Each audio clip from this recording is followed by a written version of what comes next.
श्रीगणेशापराधक्षमापणस्तोत्रम्। श्रीगणेशाय नमः। सुमुखो मख हृद्युखार्चितः सुखवृद्ध्यै निखिलार्तिविशान्तये अखिलश्रुतिशीर्षवर्णितः सकलाद्यस्य सदास्तु मे हृदि। प्रणवाकृतिमस्तकेन यः प्रणवो वेदमुखावसानयो अयमेव विभाति सुस्फुटं। ह्यवतारः प्रथमः परस्य सः प्रथमं गुणनायको बभो त्रिगुणानां सुनियन्त्रणाय जगद्दुद्वपालनात्ययेष्व जविष्णवीशसुरप्रणोदकः विधिविष्णुहरेन्द्रदेवतादिगणानां परिपालनाद्विभुः अपि चैन्द्रियपूज्यचालनाद्भणाथः प्रथितोऽर्थः स्फुटम्। अणिमामुखसिद्धिनायकः भजत साधयतीष्टकामना अपवर्गमपि प्रभुर्धियो निजदासस्य तमोभिहृत्ययः जननी जनकः सुखप्रदो निखिलानिष्टहरोऽखिलेष्टदः गणनायक एव मामवेद्रद्पाशाङ्कुशमोदकानद्दधत्। शरणं करुणार्णवः समे शरणं रक्ततनुश्चतुर्भुजः शरणं भक्तकान्तरायः शरणं मङ्गलमूर्तिरस्तु मे सततं गणनायकं भजे नवनीताधिककोमलान्तरं भजनाद्भवभीतिभञ्जनं स्मरणाद्विघ्ननिवारक्षणम् अरुणारुणवर्णराजितं तरुणादित्यसमप्रभं प्रभुं वरुणायुधमोदकावहं करुणामूर्तिमहं प्रणौमि तमः। क्वन्नु मूषकवाहनं प्रभुं मृगये त्वत्तमो वनीतले विबुधास्तु पिता महादयस्त्रिषु लोकेष्वपीयं न लोभिरे। शरणागतपालनोत्सुकं परमानन्दमजं गणेश्वरं वरदानपटुं कृपानिधिं हृदयाब्जे निदधामि सर्वदा। सुमुखे विमुखे सति प्रभो न महेन्द्रादपि रक्षणं कदा त्वयि हस्तिमुखे प्रसन्नता विमुखे नापि यमाद्भवं भवेत्।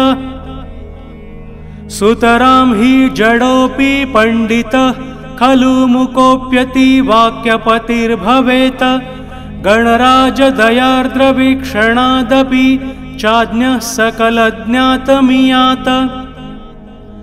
अमृतं तु विषं विषं सुधा परमाणुस्तु नगो नगोप्यणुः कुशिलशं तु तृणं तृणं पवीर्गणनाथाशु तवेच्छया भवेत्। गतोऽसि विभो विहाय मां ननु सर्वज्ञ वेत्सि मां कथं किमु पश्यसि विश्वदृढन् मां दया किमपि ते दयानिधे। अयि दीनदया सरित्पते मयि नैष्ठुर्यमिदं कृतं कृतं निजभक्तिसुधालवोऽपि यन्न हि दत्तो जानि मृत्युमोचकः। नितरां विषयोपभोगतक्षपितं त्वारुमूल्यमेनसा अट्टहाज्ञमत्स्य साहसं सहनीयं कृपया त्वया विभो। भगवन्न हि तारकस्य ते वतमन्त्रस्य जपकृतस्तथा न कदैकधियापि चिन्तनं तव मूर्तेस्तु मयातिपाप्मना। भजनं न कृतं समर्चनं तव नामस्मरणं च दर्शनं हवनं प्रियमोदकार्पणं नवदूर्वान् समर्पिता मया। न च साधुरा समागमकृतस्तव भक्ताश्च मया न सत्कृता। द्विजभोजनप्यकरति न वत दौरात्ममिदं क्षमस्वते न विधिं तव सेवनस्य वा न च जाने स्तवनं मनुं तथा करयुग्मशिरसुयोजनं तव भूयाद्गणनाथ भूजनम् अथ का गणनाथ मे गतिर्न हि जाने पतितस्य भाविनी इति तप्ततनुं सदा वमामनुकम्पार्द्रकटाक्षभिषणैः इह दण्डधरस्य सङ्गमेऽखिलधैर्यच्च वने भयङ्करे अविता गणराजको नु मां तनुपातवसरे त्वया विना वदकं भवनोऽन्यमीष्टदाचरणं यामि दया घनादृते अवनाय भवाग्निभर्जितो गतिहीन सुखलेशवर्जितः श्रुतिमुग्यपथस्थचिन्तनं किमु वाचो विषयस्य संस्तुतिं किमु पूजनप्यनाकृतेरसमर्थो रचयामि देवते किमु मद्विकलात्सवसेवनं किमु रङ्गादुपचारवैभवम् जडवाड्यत्तितो निजस्तुतिं गणनाथे च शिवा दयानिधे अधुनापि च किं दयानते मम पापतिशयादीटीश चेत हृदये नवनीतकोमले न हि काठिन्यविनेशः सम्भवः व्यसनार्दितसेवकस्य मे प्रणतस्याशु गणेशपाद्यो अभयप्रदहस्तपङ्कजं कृपया मूर्ध्नीकुरश्वतावकम् जननीततनस्य दृक्पन्थं मुहुरेति प्रसम्भं दयाद्रधी मम दृग्विषयस्तथैव भो गणनाथाशु भवनुकम्पया गजराजमुखाय ते नमो मृगराजोत्तमवाहनाय ते द्विजराजकलाभृते नमो गणराजाय सदा नमोऽस्तु ते गणनाथ गणेश विघ्नराट शिवसुनो जगदेक सद्गुरो सुरमानुषगीतमद्यश प्रणतं मामव संस्कृतेर्भयात् जय सिद्धपते महामते जय बुद्धिश्च जडार्थ सद्गते जय योगी समूह सद्गुरो जय सेवारत कल्पनातरो तनुवागहृदरैरसच्च सद्यनस्थात्रितये कृतं मया जगदीश करिष्यमाणमप्यखिलं कर्म गणेशतेऽर्पितम् इति कृष्णामुखोद्गतं स्तवं गणराजस्य पुरः पठेन्नरः सकलाधिविवर्जितो भवेत्सु तदारादिसुखी समुक्तिभाकः सुमुखो मख प्रद्युखार्चितः सुखवृद्धे निखिलार्तिविशान्तये अखिलश्रुतिशीर्षवर्णितः सकलाद्यस्य सदास्तु मे हृदि प्रणवाकृतिमस्तकेन यः प्रणवो वेदमुखावसानयो अयमेव विभाति सुस्फुटं ह्यवतारः प्रथमः परस्य सः प्रथमं गुणनायको बभो त्रिगुणानां सुनियन्त्रणाय जगद्दुद्वपालनात्ययेष्व जविष्णवीशसुरप्रणोदकः विधिविष्णुहरेन्द्रदेवतादिगणानां परिपालनाद्विभुः अपि चैन्द्रियपूज्यचालनाद्भणाथः प्रथितोऽर्थः स्फुटम् अणिमामुखसिद्धिनायकः भजत साधयतीष्टकामना अपवर्गमपि प्रभुर्धियो निजदासस्य तमोभिहृत्ययः जननी जनकः सुखप्रदो निखिलानिष्टहरोऽखिलेष्टदः गणनायक एव मामवेद्रद्पाशाङ्कुशमोदकानद्दधत् शरणं करुणार्णवः समे शरणं रक्ततनुश्चतुर्भुजः शरणं भक्तकान्तरायः शरणं मङ्गलमूर्तिरस्तु मे सततं गणनायकं भजे नवनीताधिककोमलान्तरं भजनाद् भवभीतिभञ्जनं स्मरणाद्विघ्ननिवारक्षणम् अरुणारुणवर्णराजितं तरुणादित्यसमप्रभं प्रभुं वरुणायुधमोदकावहं करुणामूर्तिमहं प्रणौमि तमः क्वन्नु मूषकवाहनं प्रभुं मृगये त्वत्तमो वनीतले विबुधास्तु पिता महादयसृषु लोकेष्वपीयं न लोभिरे शरणागतपालनोत्सुकं परमानन्दमजं गणेश्वरं वरदानपटुं कृपानिधिं हृदयाब्जे निदधामि सर्वदा सुमुखे विमुखे सति प्रभो न महेन्द्रादपि रक्षणं कदा त्वयि हस्तिमुखे प्रसन्नता विमुखे नापि यमाद्भवं भवेत् सुतरां हि जडोऽपि पण्डितः खलु मुकोऽप्यति वाक्यपतिर्भवेत् गणराजदयार्द्रवीक्षणादपि चाज्ञः सकलज्ञातमियात् अमृतं तु विषं विषं सुधा परमाणुस्तु नगो नगोप्यणुः कुशिलशं तु तृणं तृणं पवीर्गणनाथाशु तवेच्छया भवेत् गतोऽसि विभो विहाय मां ननु सर्वज्ञ वेत्सि मां कथं किमु पश्यसि विश्वदृढन् मां दया किमपि ते दयानिधे अयि दीनदया सरित्पते मयि नैष्ठुर्यमिदं कृतं कृतं निजभक्तिसुधालवोऽपि यन्न हि दत्तो जानि मृत्युमोचकः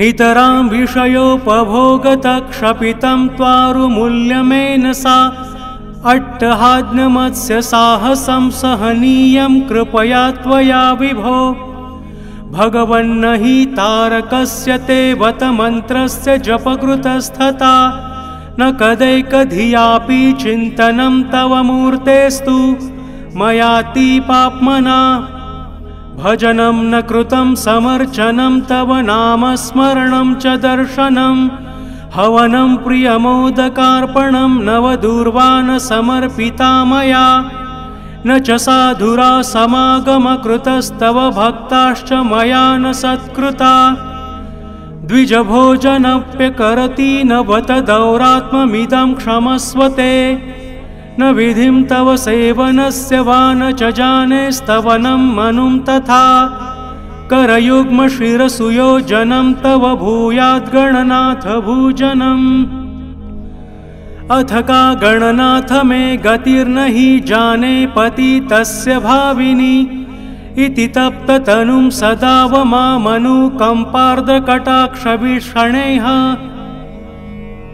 इह दण्डधरस्य सङ्गमेऽखिलधैर्यच्च वने भयङ्करे अविता गणराजको नु मां तनुपातवसरे त्वया विना वदकं भवनोऽन्यमीष्टदाचरणं यामि दया घनादृते अवनाय भवाग्निभर्जितो गतिहीन सुखलेशवर्जितः श्रुतिमुग्यपथस्थचिन्तनं किमु वाचो विषयस्य संस्तुतिं किमु पूजनप्यनाकृतेरसमर्थो रचयामि देवते किमु मद्विकलात्सवसेवनं किमु रङ्गादुपचारवैभवम् जडवाड्यत्तितो निजस्तुतिं गणनाथे च शिवा दयानिधे अधुनापि च किं दयानते मम पापतिशयादितीश चेत हृदये नवनीतकोमले न हि काठिन्यविनेशः सम्भवः व्यसनार्दितसेवकस्य मे प्रणतस्याशु गणेशपाद्यो अभयप्रदहस्तपङ्कजं कृपया मूर्ध्नीकुरश्वतावकम् जननीततनस्य दृक्पन्थं मुहुरेति प्रसम्भं दयाद्रधी मम दृग्विषयस्तथैव भो गणनाथाशु भवनुकम्पया गजराजमुखाय ते नमो मृगराजोत्तमवाहनाय ते द्विजराजकलाभृते नमो गणराजाय सदा नमोऽस्तु ते। गणनाथ गणेश विघ्नराट शिवसुनो जगदेक सद्गुरो सुरमानुषगीतमद्यश प्रणतं मामव संस्कृतेर्भयात्। जय सिद्धपते महामते जय बुद्धिश्च जडार्थ सद्गते। जय योगी समूह सद्गुरो जय सेवारत कल्पनातरो। तनुवागहृदरैरसच्च सद्यनस्थात्रितये कृतं मया जगदीश करिष्यमाणमप्यखिलं कर्म गणेशतेऽर्पितम्। इति कृष्णामुखोद्गतं स्तवं गणराजस्य पुरः पठेन्नरः सकलाधिविवर्जितो भवेत्सु तदारादिसुखी समुक्तिभाक। सुमुखो मख हृद्युखार्चितः सुखवृद्ध्यै निखिलार्तिविशान्तये अखिलश्रुतिशीर्षवर्णितः सकलाद्यस्य सदास्तु मे हृदि। प्रणवाकृतिमस्तकेन यः प्रणवो वेदमुखावसानयो अयमेव विभाति सुस्फुटं। ह्यवतारः प्रथमः परस्य सः प्रथमं गुणनायको बभो त्रिगुणानां सुनियन्त्रणाय जगद्दुद्वपालनात्ययेष्व जविष्णवीशसुरप्रणोदकः विधिविष्णुहरेन्द्रदेवतादिगणानां परिपालनाद्विभुः अपि चैन्द्रियपूज्यचालनाद्भणाथः प्रथितोऽर्थः स्फुटम्। अणिमामुखसिद्धिनायकः भजत साधयतीष्टकामना अपवर्गमपि प्रभुर्धियो निजदासस्य तमोभिहृत्य यः जननी जनकः सुखप्रदो निखिलानिष्टहरोऽखिलेष्टदः गणनायक एव मामवेद्रद्पाशाङ्कुशमोदकानद्दधत्। शरणं करुणार्णवः समे शरणं रक्ततनुश्चतुर्भुजः शरणं भक्तकान्तरायः शरणं मङ्गलमूर्तिरस्तु मे सततं गणनायकं भजे नवनीताधिककोमलान्तरं भजनाद्भवभीतिभञ्जनं स्मरणाद्विघ्ननिवारक्षणम् अरुणारुणवर्णराजितं तरुणादित्यसमप्रभं प्रभुं वरुणायुधमोदकावहं करुणामूर्तिमहं प्रणौमि तमः। क्वन्नु मूषकवाहनं प्रभुं मृगये त्वत्तमो वनीतले विबुधास्तु पिता महादयस्त्रिषु लोकेष्वपीयं न लोभिरे। शरणागतपालनोत्सुकं परमानन्दमजं गणेश्वरं वरदानपटुं कृपानिधिं हृदयाब्जे निदधामि सर्वदा। सुमुखे विमुखे सति प्रभो न महेन्द्रादपि रक्षणं कदा त्वयि हस्तिमुखे प्रसन्नता विमुखे नापि यमाद्भवं भवेत्। सुतरां हि जडोऽपि पण्डितः खलु मुकोऽप्यति वाक्यपतिर्भवेत् गणराजदयार्द्रवीक्षणादपि चाज्ञः सकलज्ञातमियात्।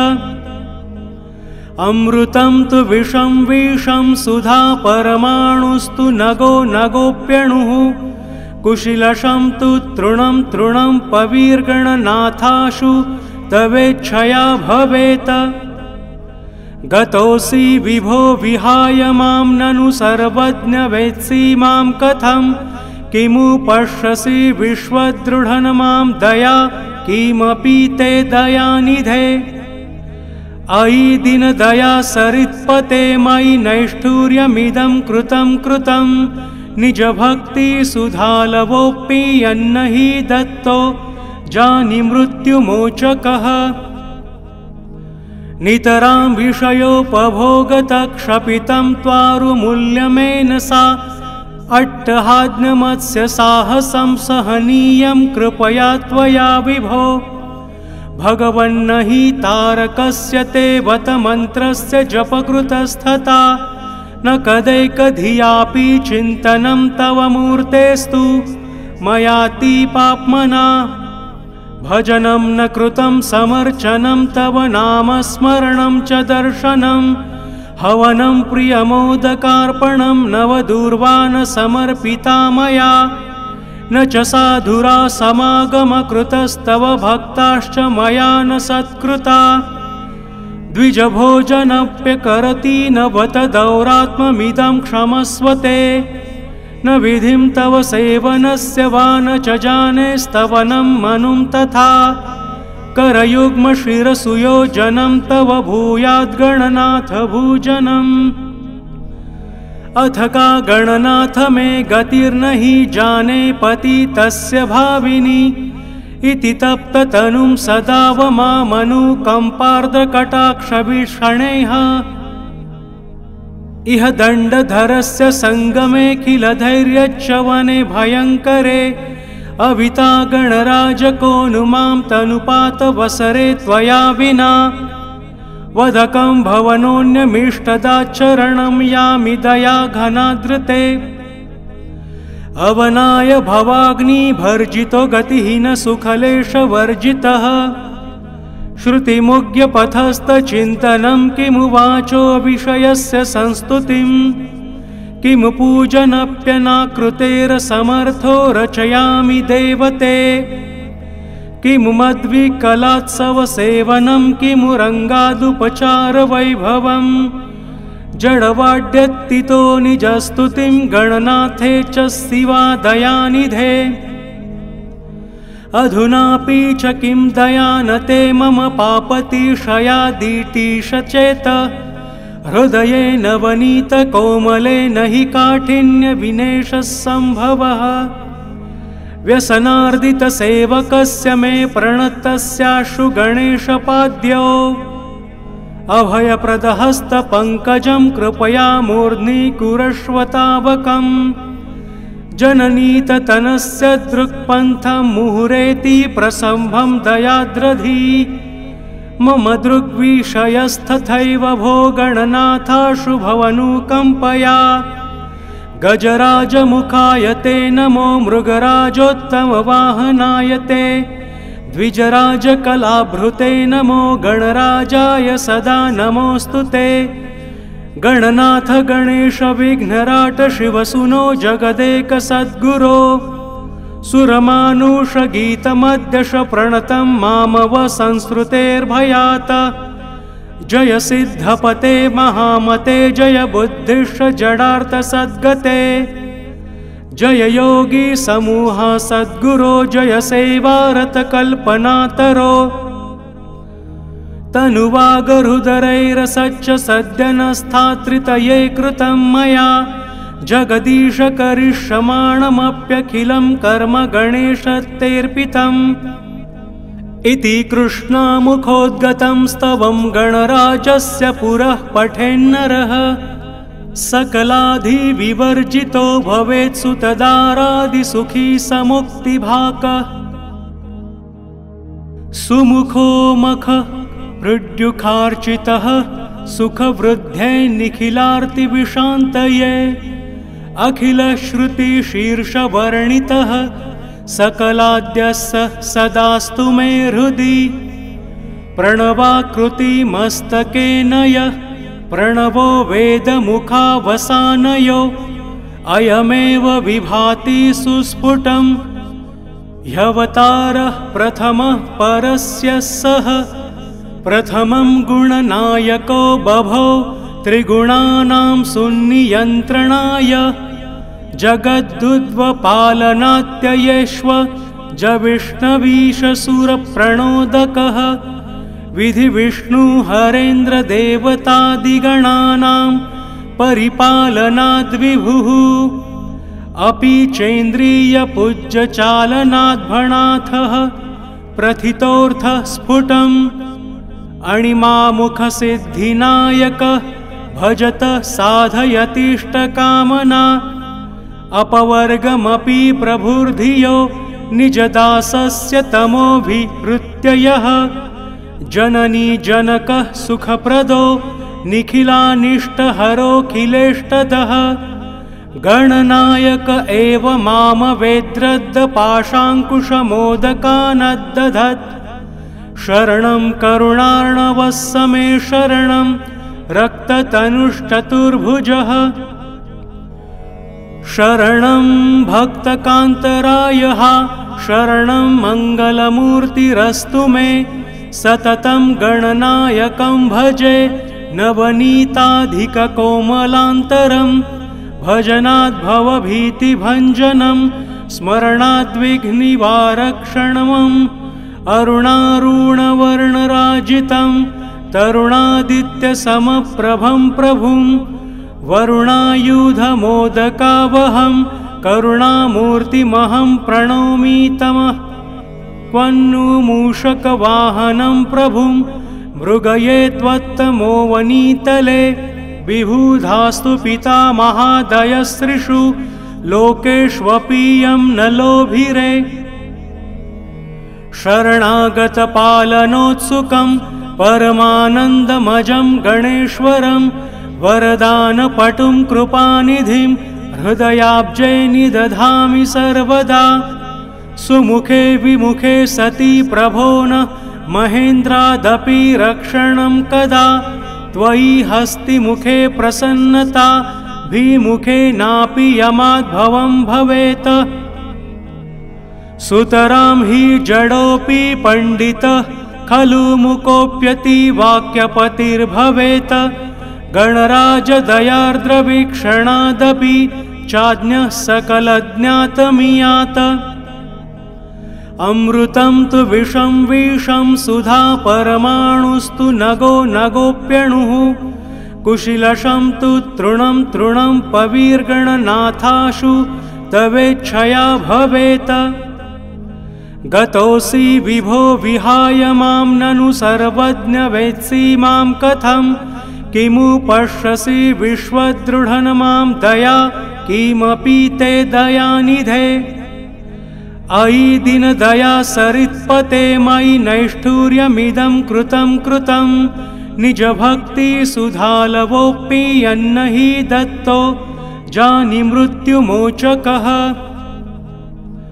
नितरां विषयोपभोगतक्षपितं त्वारुमूल्यमेन सा अट्टहाज्ञमत्स्य साहसं सहनीयं कृपया त्वया विभो भगवन्न हि तारकस्य ते वत मन्त्रस्य जपकृतस्तथा न कदैकधियापि चिन्तनं तव मूर्तेस्तु मयातिपाप्मना भजनं न कृतं समर्चनं तव नामस्मरणं च दर्शनं हवनं प्रियमोदकार्पणं नवदूर्वान् समर्पिता मया न च साधुरा समागमकृतस्तव भक्ताश्च मया न सत्कृता द्विजभोजनप्यकरति न बत दौरात्ममिदं क्षमस्वते न विधिं तव सेवनस्य वा न च जाने स्तवनं मनुं तथा करयुग्मशिरसुयोजनं तव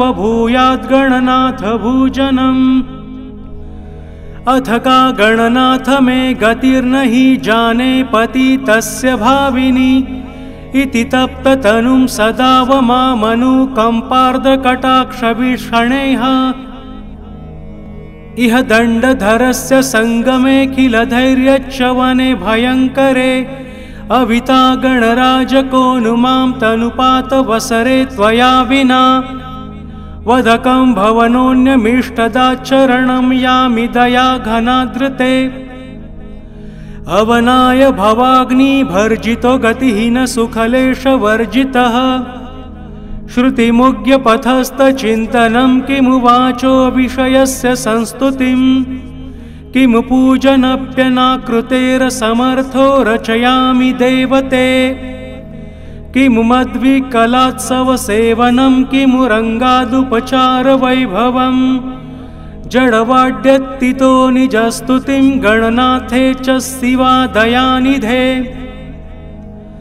अधुनापि च किं दयानते मम पापतिशयादितीश चेत हृदये नवनीत कोमले न हि काठिन्यविनेशः सम्भवः व्यसनार्दितसेवकस्य मे प्रणतस्याशु गणेशपाद्यो अभयप्रदहस्तपङ्कजं कृपया मूर्ध्नीकुरश्वतावकम् जननीततनस्य दृक्पन्थं मुहुरेति प्रसम्भं दयाद्रधी मम दृग्विषयस्तथैव भो गणनाथाशु भवनुकम्पया गजराजमुखाय ते नमो मृगराजोत्तमवाहनाय ते द्विजराजकलाभृते नमो गणराजाय सदा नमोऽस्तु ते गणनाथ गणेश विघ्नराट शिवसुनो जगदेक सद्गुरो सुरमानुष गीतमद्यश प्रणतं मामव संस्कृतेर्भयात् जय सिद्धपते महामते जय बुद्धिश्च जडार्थ सद्गते जय योगी समूह सद्गुरो जय सेवारत कल्पनातरो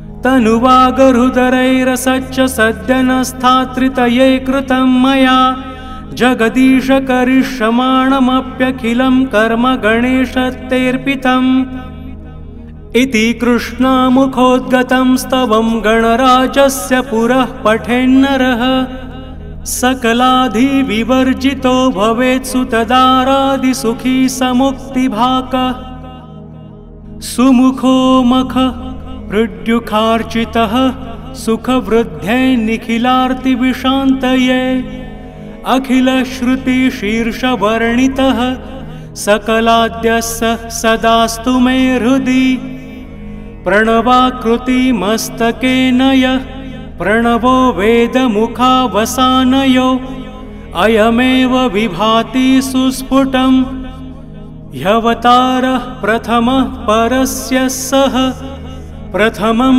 गुणनायको बभो त्रिगुणानां सुनियन्त्रणाय जगद्दुद्वपालनात्ययेष्व जविष्णवीशसुरप्रणोदकः विधिविष्णुहरेन्द्रदेवतादिगणानां परिपालनाद्विभुः अपि चैन्द्रियपूज्यचालनाद्भणाथः प्रथितोऽर्थः स्फुटम् अणिमामुखसिद्धिनायकः भजत साधयतीष्टकामना अपवर्गमपि प्रभुर्धियो निजदासस्य तमोभिवृत्य यः जननी जनकः सुखप्रदो निखिलानिष्टहरोऽखिलेष्टदः गणनायक एव मामवेद्रद्पाशाङ्कुशमोदकानद्दधत् शरणं करुणार्णवः समे शरणं रक्ततनुश्चतुर्भुजः शरणं भक्तकान्तरायः शरणं मङ्गलमूर्तिरस्तु मे सततं गणनायकं भजे नवनीताधिककोमलान्तरं भजनाद्भवभीतिभञ्जनं स्मरणाद्विघ्निवारक्षणमम् अरुणारुणवर्णराजितं तरुणादित्यसमप्रभं प्रभुं वरुणायुधमोदकावहं करुणामूर्तिमहं प्रणौमि तमः क्वन्नु मूषकवाहनं प्रभुं मृगये त्वत्तमो वनीतले विबुधास्तु पिता महादयसृषु लोकेष्वपीयं न लोभिरे शरणागतपालनोत्सुकं परमानन्दमजं गणेश्वरं वरदानपटुं कृपानिधिं हृदयाब्जे निदधामि सर्वदा सुमुखे विमुखे सति प्रभो न महेन्द्रादपि रक्षणं कदा त्वयि हस्तिमुखे प्रसन्नता विमुखे नापि यमाद्भवं भवेत् सुतरां हि जडोऽपि पण्डितः खलु मुकोऽप्यति वाक्यपतिर्भवेत् गणराजदयार्द्रवीक्षणादपि चाज्ञः सकलज्ञातमियात।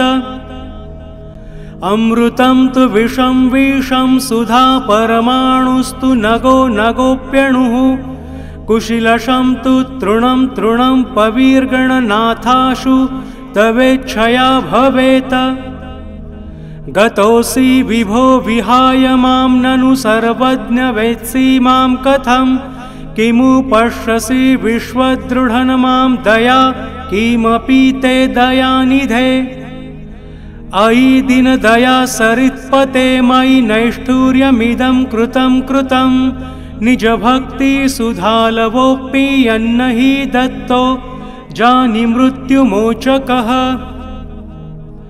नितरां विषयोपभोगतक्षपितं त्वारुमूल्यमेन सा। अट्टहाज्ञमत्स्य साहसं सहनीयं कृपया त्वया विभो।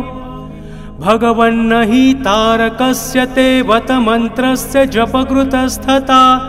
न कदैकधियापि चिन्तनं तव मूर्तेस्तु मयातिपाप्मना। भजनं न कृतं समर्चनं तव नामस्मरणं च दर्शनं। हवनं प्रियमोदकार्पणं नवदूर्वान् समर्पिता मया। न च साधुरा समागमकृतस्तव भक्ताश्च मया न सत्कृता। द्विजभोजनप्यकरति न बत दौरात्ममिदं क्षमस्व ते।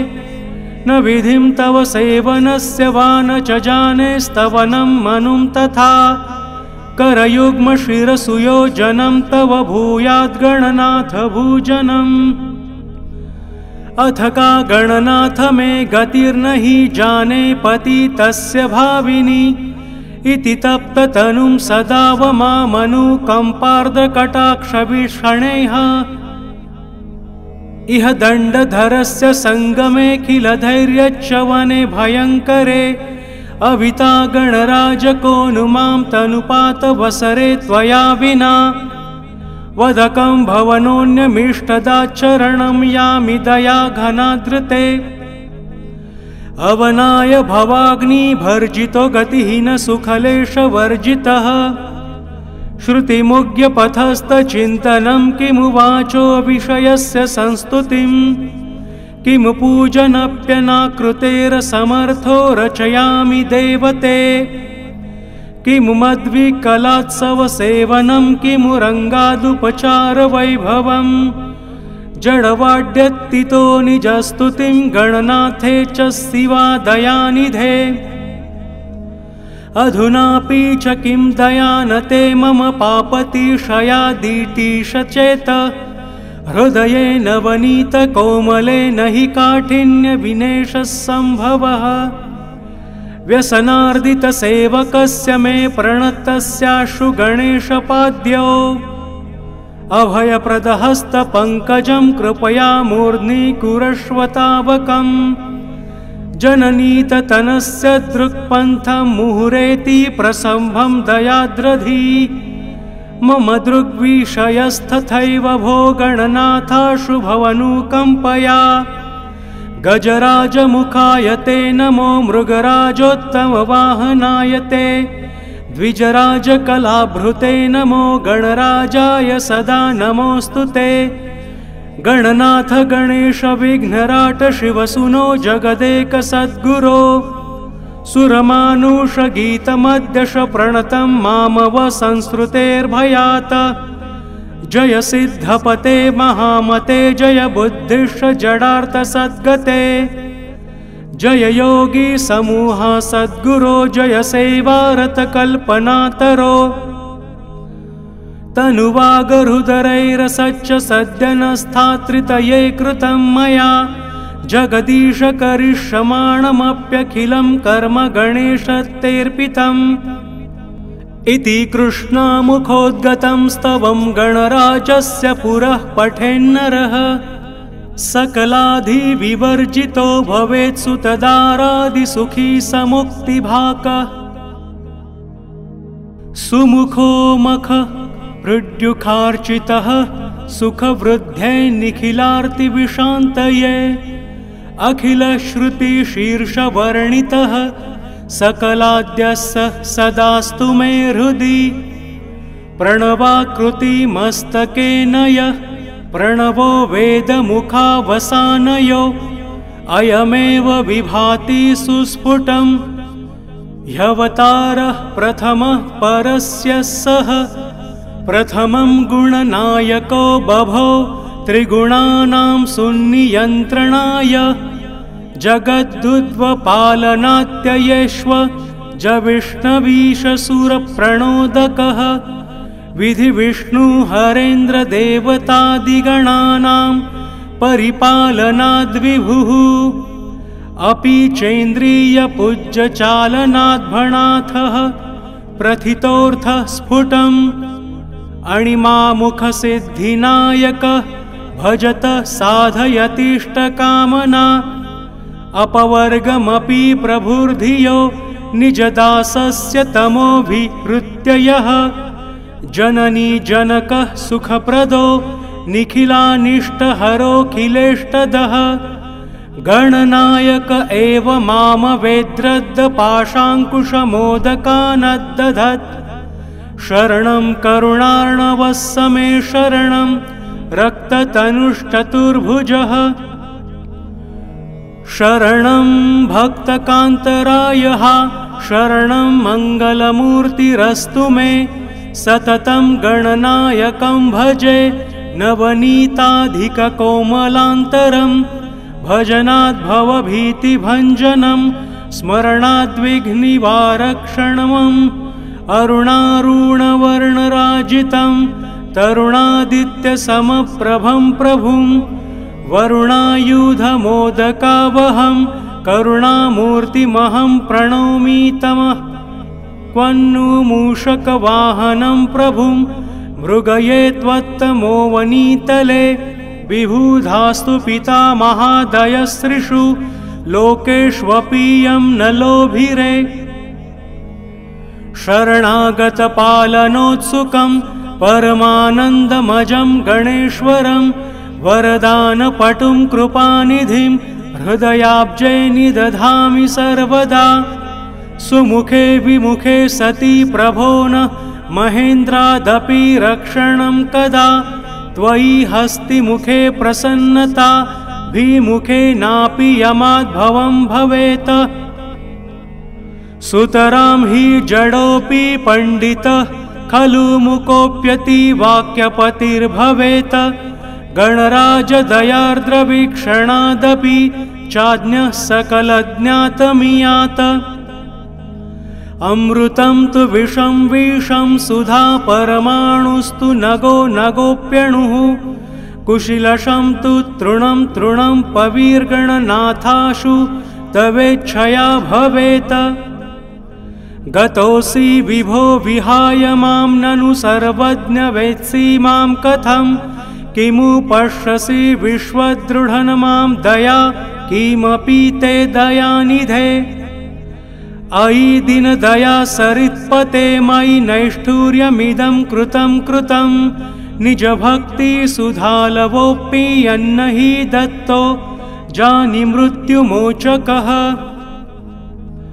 नितरां विषयोपभोगतक्षपितं त्वारुमूल्यमेन सा अट्टहाज्ञमत्स्य साहसं सहनीयं कृपया त्वया विभो भगवन्न हि तारकस्य ते वत मन्त्रस्य जपकृतस्थता न कदैकधियापि चिन्तनं तव मूर्तेस्तु मयातिपाप्मना भजनं न कृतं समर्चनं तव नामस्मरणं च दर्शनं हवनं प्रियमोदकार्पणं नवदूर्वान् समर्पिता मया न च साधुरा समागमकृतस्तव भक्ताश्च मया न सत्कृता द्विजभोजनप्यकरति न बत दौरात्ममिदं क्षमस्वते न विधिं तव सेवनस्य वा न च जाने स्तवनं मनुं तथा करयुग्मशिरसुयोजनं तव भूयाद्गणनाथ भूजनम् अथ का गणनाथ मे गतिर्न हि जाने पति तस्य भाविनी इति तप्ततनुं सदा वमामनुकम्पार्द्रकटाक्षभिषणैः इह दण्डधरस्य सङ्गमेऽखिलधैर्यच्च वने भयङ्करे अविता गणराजको नु मां तनुपातवसरे त्वया विना वदकं भवनोऽन्यमीष्टदाचरणं यामि दया घनादृते अवनाय भवाग्निभर्जितो गतिहीन सुखलेशवर्जितः श्रुतिमुग्यपथस्थचिन्तनं किमु वाचो विषयस्य संस्तुतिं किमु पूजनप्यनाकृतेरसमर्थो रचयामि देवते किमु मद्विकलात्सवसेवनं किमु रङ्गादुपचारवैभवम् जडवाड्यत्तितो निजस्तुतिं गणनाथे च शिवा दयानिधे अधुनापि च किं दयानते मम पापतिशयादितीश चेत हृदये नवनीतकोमले न हि काठिन्यविनेशः सम्भवः व्यसनार्दितसेवकस्य मे प्रणतस्याशु गणेशपाद्यो अभयप्रदहस्तपङ्कजं कृपया मूर्ध्नीकुरश्वतावकम् जननीततनस्य दृक्पन्थं मुहुरेति प्रसम्भं दयाद्रधी मम दृग्विषयस्तथैव भो गणनाथाशु भवनुकम्पया गजराजमुखाय ते नमो मृगराजोत्तमवाहनाय ते द्विजराजकलाभृते नमो गणराजाय सदा नमोऽस्तु ते गणनाथ गणेश विघ्नराट शिवसुनो जगदेक सद्गुरो सुरमानुषगीतमद्यश प्रणतं मामव संस्कृतेर्भयात् जय सिद्धपते महामते जय बुद्धिश्च जडार्थ सद्गते जय योगी समूह सद्गुरो जय सेवारत कल्पनातरो तनुवागहृदरैरसच्च सद्यनस्थात्रितये कृतं मया जगदीश करिष्यमाणमप्यखिलं कर्म गणेशतेऽर्पितम् इति कृष्णामुखोद्गतं स्तवं गणराजस्य पुरः पठेन्नरः सकलाधिविवर्जितो भवेत् सुतदारादिसुखी समुक्तिभाकः सुमुखो मख मृड्युखार्चितः सुखवृद्ध्यै निखिलार्तिविशान्तये अखिलश्रुतिशीर्षवर्णितः सकलाद्यस्य सदास्तु मे हृदि प्रणवाकृतिमस्तकेन यः प्रणवो वेदमुखावसानयो अयमेव विभाति सुस्फुटम् ह्यवतारः प्रथमः परस्य सः प्रथमं गुणनायको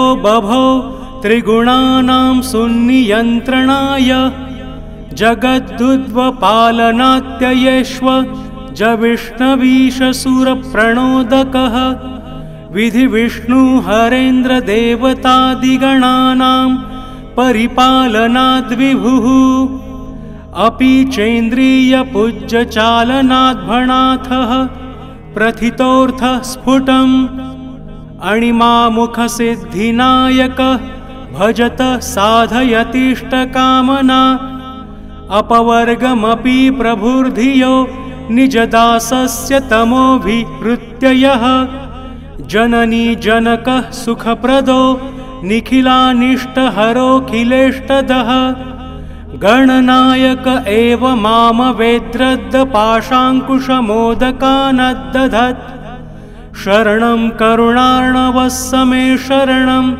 रक्ततनुश्चतुर्भुजः शरणं भक्तकान्तरायः शरणं मङ्गलमूर्तिरस्तु मे सततं गणनायकं भजे नवनीताधिककोमलान्तरं भजनाद्भवभीतिभञ्जनं स्मरणाद्विघ्निवारक्षणमम् अरुणारुणवर्णराजितं तरुणादित्यसमप्रभं प्रभुं वरुणायुधमोदकावहं करुणामूर्तिमहं प्रणौमि तमः क्वन्नु मूषकवाहनं प्रभुं मृगये त्वत्तमो वनीतले विबुधास्तु पितामहादयस्त्रिषु लोकेष्वपीयं न लोभिरे शरणागतपालनोत्सुकं परमानन्दमजं गणेश्वरं वरदानपटुं कृपानिधिं हृदयाब्जे निदधामि सर्वदा सुमुखे विमुखे सति प्रभो न महेन्द्रादपि रक्षणं कदा त्वयि हस्तिमुखे प्रसन्नता विमुखे नापि यमाद्भवं भवेत् सुतरां हि जडोऽपि पण्डितः खलु मुकोऽप्यति वाक्यपतिर्भवेत् गणराजदयार्द्रवीक्षणादपि चाज्ञः सकलज्ञातमियात् अमृतं तु विषं विषं सुधा परमाणुस्तु नगो नगोप्यणुः कुशिलशं तु तृणं तृणं पवीर्गणनाथाशु तवेच्छया भवेत् गतोऽसि विभो विहाय मां ननु सर्वज्ञ वेत्सि मां कथं किमु पश्यसि विश्वदृढन् मां दया किमपि ते दयानिधे अयि दीनदया सरित्पते मयि नैष्ठुर्यमिदं कृतं कृतं निजभक्ति सुधालवोऽपि यन्न हि दत्तो जानि मृत्युमोचकः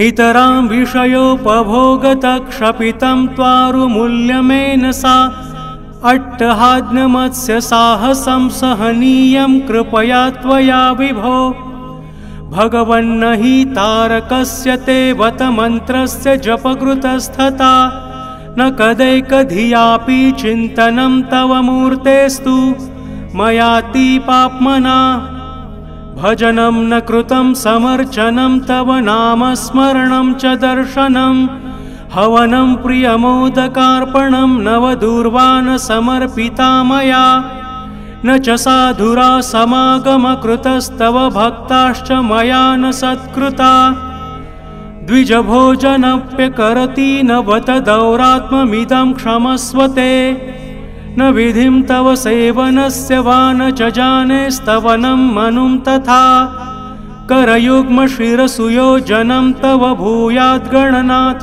भूजनम् अथ का गणनाथ मे गतिर्न हि जाने पतितस्य भाविनी इति तप्ततनुं सदा वमामनुकम्पार्द्रकटाक्षभिषणैः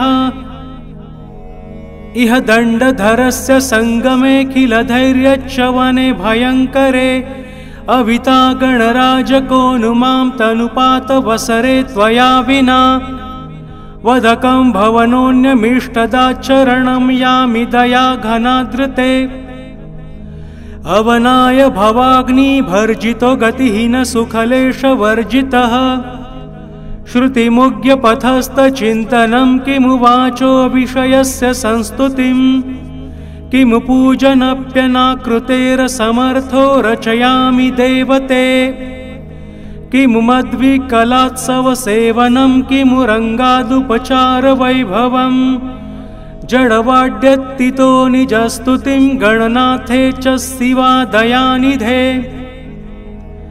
अधुनापि च किं दयानते मम पापतिशयादीटीश चेत हृदये नवनीतकोमले न हि काठिन्यविनेशः सम्भवः व्यसनार्दितसेवकस्य मे प्रणतस्याशु गणेशपाद्यो अभयप्रदहस्तपङ्कजं कृपया मूर्ध्नीकुरश्वतावकम् जननीततनस्य दृक्पन्थं मुहुरेति प्रसम्भं दयाद्रधी मम दृग्विषयस्तथैव भो गणनाथाशु भवनुकम्पया गजराजमुखाय ते नमो मृगराजोत्तमवाहनाय ते द्विजराजकलाभृते नमो गणराजाय सदा नमोऽस्तु ते गणनाथ गणेश विघ्नराट शिवसुनो जगदेक सद्गुरो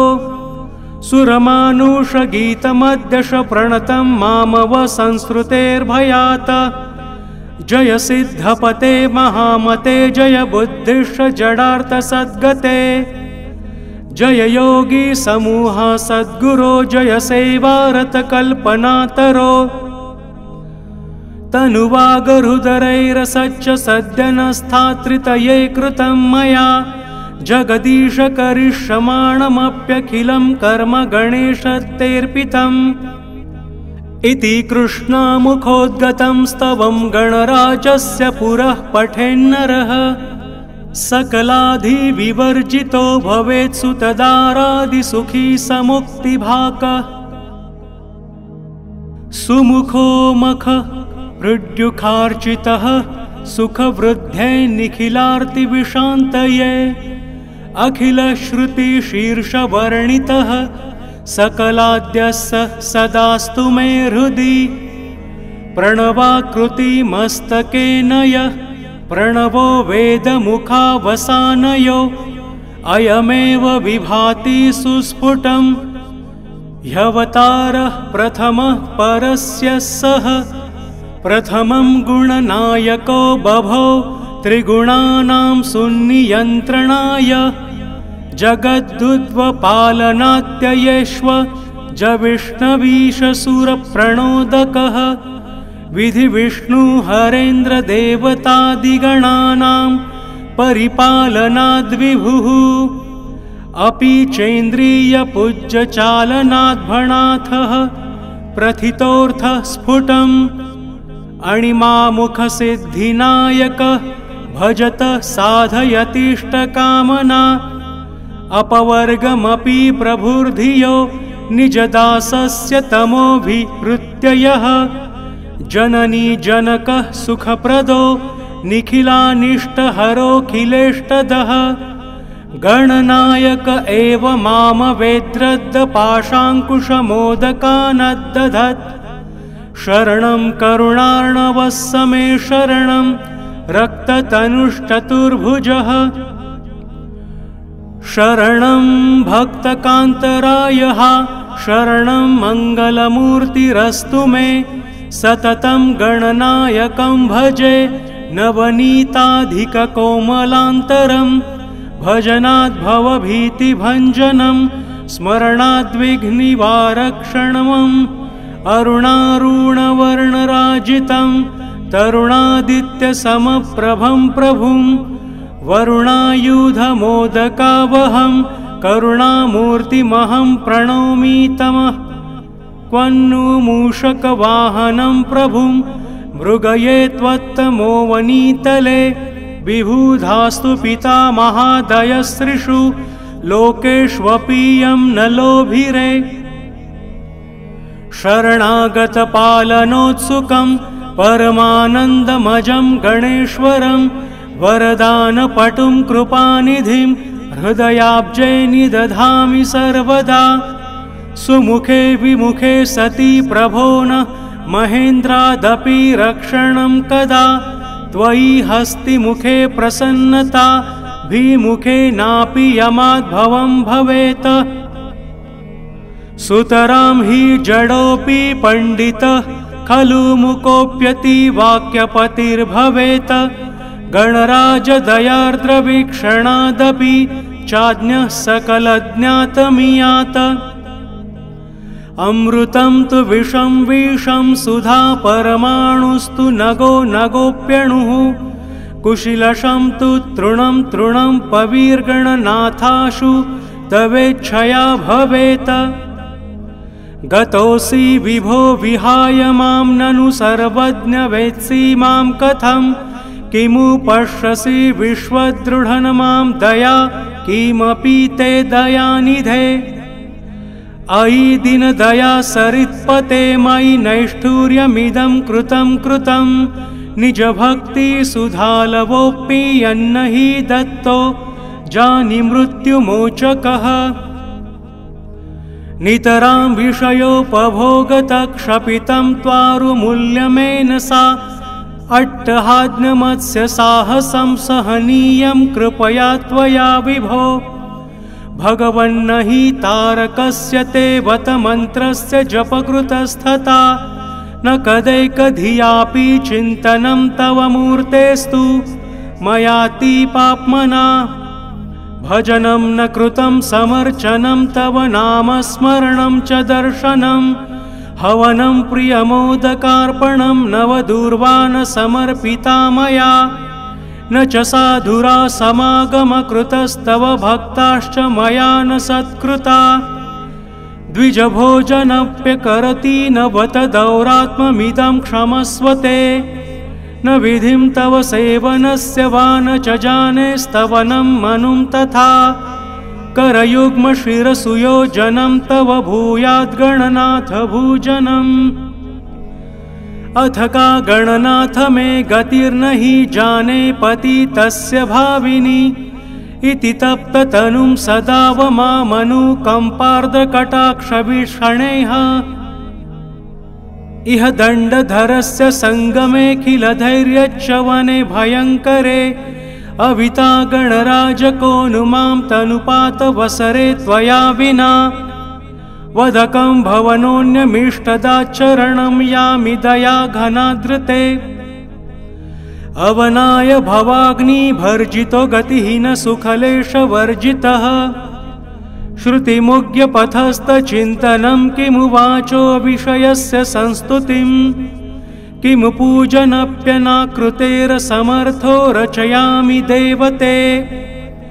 किमु मद्विकलात्सवसेवनं किमु रङ्गादुपचारवैभवम्। जडवाड्यत्तितो निजस्तुतिं गणनाथे च शिवा दयानिधे।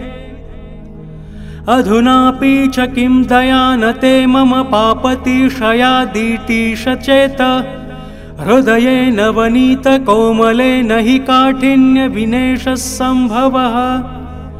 व्यसनार्दितसेवकस्य मे प्रणतस्याशु गणेशपाद्यो। अभयप्रदहस्तपङ्कजं कृपया मूर्ध्नीकुरश्व-तावकम्। जननीततनस्य दृक्पन्थं मुहुरेति प्रसम्भं दयाद्रधी। मम दृग्विषयस्तथैव भो गणनाथाशु भवनुकम्पया। गजराजमुखाय ते नमो मृगराजोत्तमवाहनाय ते। द्विजराजकलाभृते नमो गणराजाय सदा नमोऽस्तु ते।